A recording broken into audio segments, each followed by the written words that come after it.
नमस्कार मित्रों, मैं राम मोहन उपाध्याय अपने YouTube चैनल वेदिका उपाध्याय में आपका हार्दिक स्वागत करता हूं। मित्रों, आज की इस वीडियो में हम लोग इतिहास से संबंधित महत्वपूर्ण टॉपिक ताम्रपाषाण काल के संबंध में चर्चा करेंगे।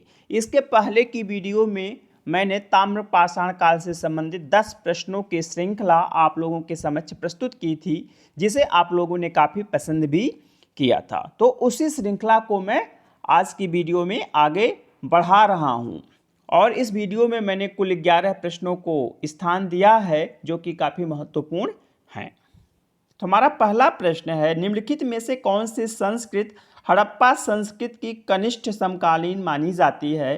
तो पहला विकल्प है वनास संस्कृत, दूसरा विकल्प है कायथा संस्कृत, तीसरा विकल्प है जोरवे संस्कृत, चौथा विकल्प है उपर्युक्त सभी। तो हमारा सही आंसर है विकल्प बी, कायथा संस्कृत जो है उसे हड़प्पा संस्कृत की कनिष्ठ समकालीन माना जाता है। ठीक है, क्योंकि उसमें जो मृदभांड है उसमें प्राक हड़प्पी लक्षण ज़्यादा मिलते हैं या हड़प्पाई प्रभाव भी दिखाई पड़ता है। तो कायथा संस्कृत जो है एक ताम्रपाषाणिक संस्कृत है। ताम्रपाषाणिक संस्कृत का अर्थ आप लोगों को मालूम ही होगा कि ऐसी संस्कृत जिसमें तांबे के औजारों के साथ ही साथ जो है पाषाण के औजारों का भी प्रयोग मानवों के द्वारा किया जाता था, इसलिए जो इसे ताम्रपाषाणिक संस्कृत या कैल्कोलिथिक संस्कृत के नाम से जाना जाता है। और मैंने आप लोगों को इसके पहले की वीडियो में भी बताया था कि कुछ प्रमुख जो है ताम्रपाषाणिक संस्कृतियाँ कौन कौन सी हैं। तो आहार संस्कृत है जिसे बनास संस्कृत के नाम से जाना जाता है, कायथा संस्कृत है, मालवा संस्कृत है, रंगपुर संस्कृत है, जोरवे संस्कृत है, प्रभास संस्कृत है, सौलदा संस्कृत है। तो ये सब प्रमुख जो है ताम्रपाषाणिक संस्कृतियां हैं। परीक्षाओं में पूछा जाता है कि निम्नलिखित में से कौन सी ताम्रपाषाणिक संस्कृत नहीं है। तो जो कायथा संस्कृत है इसका विकास जो है मध्य प्रदेश में, कहाँ पे इसका विकास जो है मध्य प्रदेश में हुआ था। ठीक है, मध्य प्रदेश में एक ज़िला है उज्जैन, जहाँ पे महाकालेश्वर का मंदिर है, प्रसिद्ध महाकालेश्वर मंदिर है। तो उज्जैन के निकट जो है एक छोटी काली सिंध नदी है, छोटी काली सिंध नदी है। तो वहीं पे जो है कायथा संस्कृत का उत्खनन 2 बार हुआ था और वहाँ से ताम्रपाषाणिक संस्कृत के कुल 3 चरणों के अवशेष प्राप्त हुई हैं। और कायथा संस्कृत को जो है हड़प्पा संस्कृत के कनिष्ठ समकालीन माना जाता है। क्यों? क्योंकि यहाँ के जो मृदभांड मिले हैं उन पे प्राक हड़प्पी प्रभाव और कुछ पर हड़प्पी प्रभाव या विकसित हड़प्पा प्रभाव का जो है मिलता है, देखने को मिलता है, इसलिए इसे कनिष्ठ समकालीन माना जाता है और यह प्रश्न परीक्षाओं में काफ़ी पूछा जाता है। ठीक है, हमारा पहला विकल्प है बनास संस्कृत। बनास संस्कृत के विषय में हम लोगों ने इसके पहले की वीडियो में चर्चा किया था। आहार, गुलुंड, बालाथल, इन सब के विषय में हम लोगों ने पढ़ा था। तो चूंकि उस ताम्रपाषाणिक संस्कृत का विकास बनास नदी घाटी में हुआ था, इसलिए इसे बनास नदी घाटी के नाम से जाना जाता है। जोरवे संस्कृत का विकास महाराष्ट्र में हुआ था। आगे हम लोग इसके विषय में और अध्ययन करेंगे। हमारा दूसरा प्रश्न है, कायथा संस्कृत का विकास एवं प्रसार किस राज्य में हुआ था? अभी मैंने आपको ऊपर इसका आंसर बताया है। तो पहला विकल्प उत्तर प्रदेश, दूसरा विकल्प है राजस्थान, तीसरा विकल्प है महाराष्ट्र, चौथा विकल्प है मध्य प्रदेश। तो हमारा सही आंसर है विकल्प डी, मध्य प्रदेश। कायथा संस्कृत का विकास एवं प्रसार किस राज्य में हुआ था? भारत के मध्य प्रदेश में, उज्जैन के आसपास जो है छोटी काली सिंध नदी के तट पर जो है इसका विकास प्रसार हुआ था। तो हमारा सही आंसर, यह भी प्रश्न परीक्षाओं में काफ़ी बार पूछा गया है, तो हमारा सही आंसर होगा मध्य प्रदेश। मित्रों, आगे बढ़ने से पूर्व आपसे अनुरोध है कि आप वीडियो को देखने के पश्चात चैनल को सब्सक्राइब, वीडियो को लाइक एवं शेयर अवश्य करें, साथ ही साथ अपने सुझावों को कमेंट बॉक्स में अवश्य दें। और अगर आप लोग वीडियो रेगुलर देख रहे हैं तो इसके पहले की जितनी भी वीडियो मैंने डाला है, इतिहास क्या है वहाँ से मैंने शुरू किया है। उसके बाद जो है भारतीय संस्कृत के विषय में चर्चा किया है, sources of ancient Indian history के संबंध में चर्चा किया है, पाषाण काल के संबंध में चर्चा किया है, ताम्रपाषाण काल के संबंध में चर्चा कर रहे हैं, तो आप वहाँ से उसे देख सकते हैं। हमारा तीसरा प्रश्न है, मध्य प्रदेश की ताम्रपाषाणिक संस्कृत का विकास किस नदी घाटी में हुआ? पहला विकल्प है नर्मदा घाटी, दूसरा विकल्प है सिंधु नदी घाटी, तीसरा विकल्प है बनास नदी घाटी और चौथा विकल्प है इनमें से कोई नहीं। तो हमारा सही आंसर है विकल्प ए, नर्मदा घाटी। जो मध्य प्रदेश की जो ताम्र पाषाणिक संस्कृतियां प्राप्त हुई हैं, जिसमें से मुख्य आपका है कायथा है, नौदा टोली है, नगदा है, हिरण है, ठीक है। ये सब ऐसे स्थल हैं जिनका विकास कहाँ पे हुआ है, नर्मदा नदी घाटी में हुआ है, ठीक है। क्योंकि सभी स्थल जो हैं ताम्र पाषाणिक स्थल जो मध्य प्रदेश में प्राप्त हुए हैं, पश्चिमी मध्य प्रदेश से ही प्राप्त हुए हैं। तो हमारा सही आंसर होगा नर्मदा घाटी। हमारा अगला प्रश्न है, चौथा प्रश्न, मालवा ताम्र पाषाणिक संस्कृति के प्रमुख स्थल नौदा टोली का उत्खनन निम्नलिखित में से किसके द्वारा किया गया। पहला विकल्प है रॉबर्ट ब्रूसफुट, दूसरा विकल्प है एच.डी. संकालिया, तीसरा विकल्प है वी.एन. मिश्रा, चौथा विकल्प है डी. टेरा एवं पीटरसन। तो हमारा सही आंसर है विकल्प बी, एच.डी. संकालिया ने जो मालवा ताम्र पाषाणिक संस्कृति है उसके प्रमुख स्थल नौदा टोली का उत्खनन करवाया था। किसी परीक्षा में पूछा गया था कि एच.डी. संकालिया किस कॉलेज से संबंधित हैं। एच.डी. संकालिया किस कॉलेज से संबंधित हैं, तो एच.डी. संकालिया जो है एक दक्खन कॉलेज पूना में था, दक्खन कॉलेज पूना, वहाँ पे जो है वह प्रोफेसर के रूप में कार्यरत थे, ठीक है।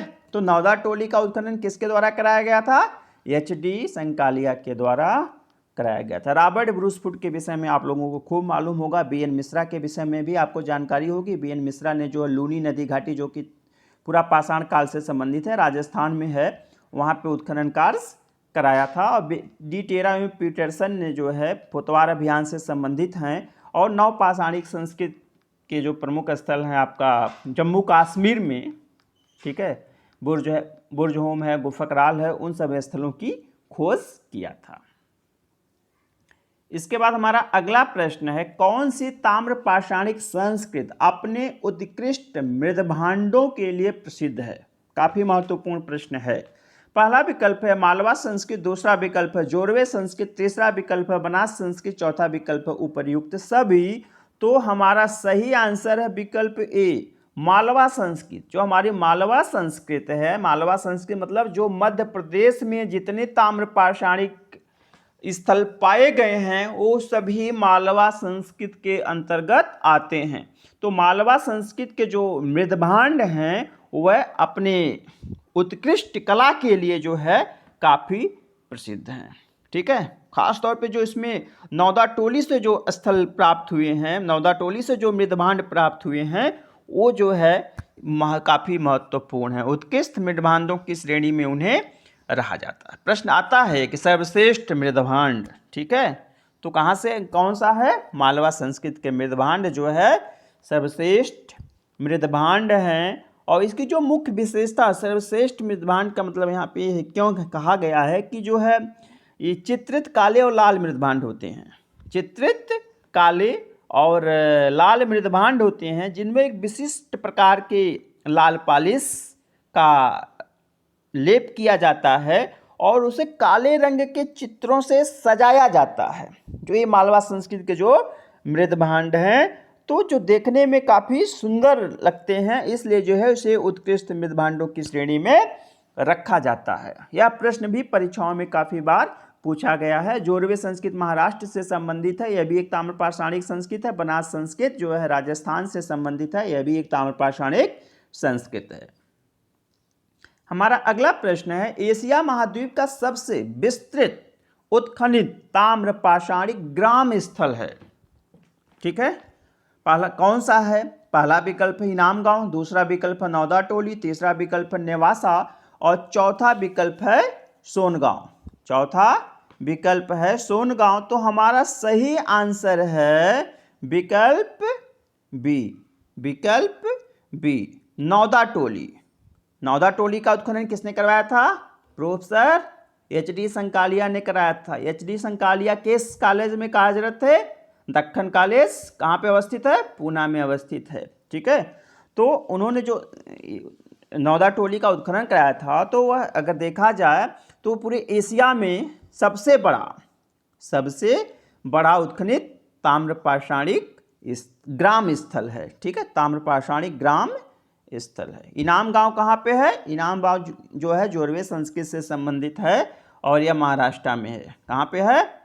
महाराष्ट्र में। महाराष्ट्र में पुणे जिले में है। इसके बाद विकल्प सी है नेवासा। नेवासा भी जोरवे संस्कृत से संबंधित एक प्रमुख ताम्रपाषाणिक स्थल है जो कि अहमदनगर, महाराष्ट्र के अहमदनगर जिले में अवस्थित है। यहाँ से जो पटसन का साक्ष्य मिला है, यहाँ से पटसन का भी साक्ष्य प्राप्त हुआ है। यह प्रश्न भी परीक्षाओं में काफ़ी बार पूछा जाता है।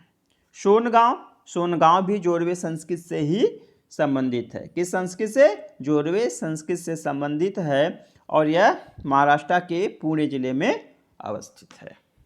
ठीक ना। हमारा अगला प्रश्न है, निम्नलिखित में से कौन सा कथन असत्य है? यहाँ पे हमें गलत कथन का चुनाव करना है। तो हमारा पहला कथन है, कायथा नामक ताम्रपाषाणिक स्थल मध्य प्रदेश में उज्जैन के निकट काली सिंध नदी तट पर स्थित हैं। तो आप लोग इसका आंसर स्वतः समझ गए होंगे क्योंकि ऊपर इस पर चर्चा हुआ है। यह कथन सही है। हमारा कथन बी है, कायथा उत्खनन, जो कायथा संस्कृत का जो उत्खनन हुआ था, तो कायथा उत्खनन कुल 3 बार किया गया और यहाँ से कुल ताम्रपाषाणिक बस्ती के 3 चरणों की खोज हुई।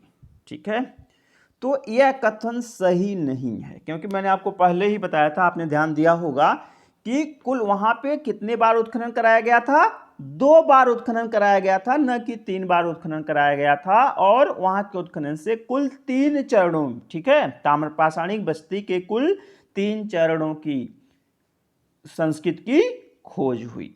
तो हमारा कथन बी गलत है क्योंकि उत्खनन वहाँ पे 3 बार नहीं हुआ था बल्कि 2 बार किया गया था। हमारा कथन सी है, कायथा संस्कृत का प्रारंभिक काल 1400 ईसा पूर्व से 2120 ईसा पूर्व तक, द्वितीय चरण 2100 ईसा पूर्व से 1800 ईसा पूर्व तक एवं तृतीय चरण 1800 ईसा पूर्व से 1500 ईसा पूर्व तक था। तो यह कथन सही है, यह कथन पूर्ण रूपेण सही है। ठीक है, तो हमारा कथन डी है, कायथा के एक घर से तांबे के 29 कंगन एवं 2 अद्वितीय ढंग की कुल्हाड़ियाँ पाई गई हैं। ठीक है, तो यह कथन सही है कि जब कायथा का उत्खनन हुआ था तो वहाँ के एक घर से तांबे के 29 कंगन और 2 अद्वितीय ढंग की कुल्हाड़ियाँ पाई गई थी। और उसी स्थल से, मतलब कायथा से ही स्टेटाइट एक धातु होते, उत्कृष्ट अच्छे पत्थर होते हैं, स्टेटाइट और कैमेलियन, स्टेटाइट और कैमेलियन, स्टेटाइट और कैमेलियन जैसे उत्कृष्ट पत्थरों से, अच्छे पत्थरों से जो है बने हुए गोलियों के हार, ठीक है, बर्तनों में रखे हुए या बड़े बड़े बर्तनों में रखे हुए पाए गए। और इस मतलब इससे आभास होता है, इतिहासकारों ने माना है कि इसका मतलब कायथा संस्कृत के लोग जो है ग्रामीण तो थे लेकिन वह काफ़ी अमीर थे। वह उनका रहन सहन जो है शहरों जैसा ही था, वो लोग काफ़ी अमीर थे। और वहाँ की जो कई बस्तियाँ ना वो किला बंद थी, मतलब उनको जो है चारदीवारी से चारों तरफ से घेर दिया गया था। ठीक ना। हमारा अगला प्रश्न है, जोरवे संस्कृत संबंधित है। पहला विकल्प है वैदिक संस्कृत से, दूसरा विकल्प है हड़प्पा संस्कृत से, तीसरा विकल्प है पाषाण संस्कृत से, चौथा विकल्प है ताम्रपाषाणिक संस्कृत से। तो अभी मैंने ऊपर चर्चा किया था, आप लोगों को इसका आंसर मालूम होगा, विकल्प डी ताम्रपाषाणिक संस्कृत। जोरवे संस्कृत किससे संबंधित है? ताम्रपाषाणिक संस्कृत से संबंधित है, जो कि कहाँ पाई जाती है? महाराष्ट्र में। जोरवे संस्कृत का संबंध कहाँ से है? महाराष्ट्र में है। आगे हम लोग इसके ऊपर अभी चर्चा करेंगे। हमारा अगला प्रश्न है, जोरवे संस्कृत का विस्तार हुआ कहाँ पे? पहला विकल्प उत्तर प्रदेश में, दूसरा विकल्प मध्य प्रदेश में, तीसरा विकल्प बिहार में, चौथा विकल्प महाराष्ट्र में। तो हमारा सही आंसर है विकल्प डी, महाराष्ट्र में। जोरवे संस्कृत का विस्तार कहाँ पे हुआ? महाराष्ट्र में हुआ। ठीक है, तो महाराष्ट्र के जो अनेक स्थल हैं वहाँ से पाषाण युगीन जो है साक्ष्य या संस्कृत के साक्ष्य प्राप्त हुए। वहाँ पे दो मुख्य जिलों में जो है ताम्रपाषाणिक संस्कृतियों के अवशेष प्राप्त हुए हैं। कहाँ से? पहला है अहमदनगर, अहमदनगर, और दूसरा है पुणे, दूसरा है पुणे। तो जो हमारा अहमदनगर है,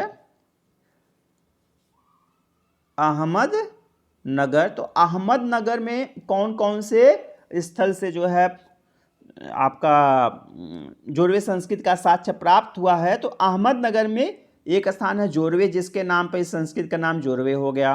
ठीक है। एक संस्कृत है नेवासा, एक स्थल है नेवासा जहाँ से पटसन के साक्ष्य प्राप्त हुए हैं। अगला है दैमाबाद, दैमाबाद जो है कहाँ पे है? अहमदनगर जिले में है। ठीक है, गोदावरी नदी के तट पर स्थित है और सबसे बड़ा वहाँ का जो है ताम्रपाषाणिक स्थल माना जाता है। ठीक ना। इसके बाद जो पुणे में कौन कौन सा स्थल हैं, ये महत्वपूर्ण मैं आपको बता रहा हूँ। पुणे में है चंदौली, चंदौली, हम लोग चंदौली को उत्तर प्रदेश वाला चंदौली समझ लेते हैं। सोनगांव, चंदौली सोनगांव, ठीक है। इनाम गांव, सोनगांव, इनाम गांव। एक स्थल है प्रकाश, एक स्थल है नासिक। ठीक है, यहाँ से जो है पुणे के स्थल है, यहाँ से जहाँ पे से ताम्रपाषाणिक संस्कृतियों के अवशेष प्राप्त हुए हैं। ठीक ना। तो हमारा सही आंसर, अगर प्रश्न आता है जोरवे संस्कृत कहाँ से संबंधित है, तो जोरवे संस्कृत महाराष्ट्र से संबंधित है।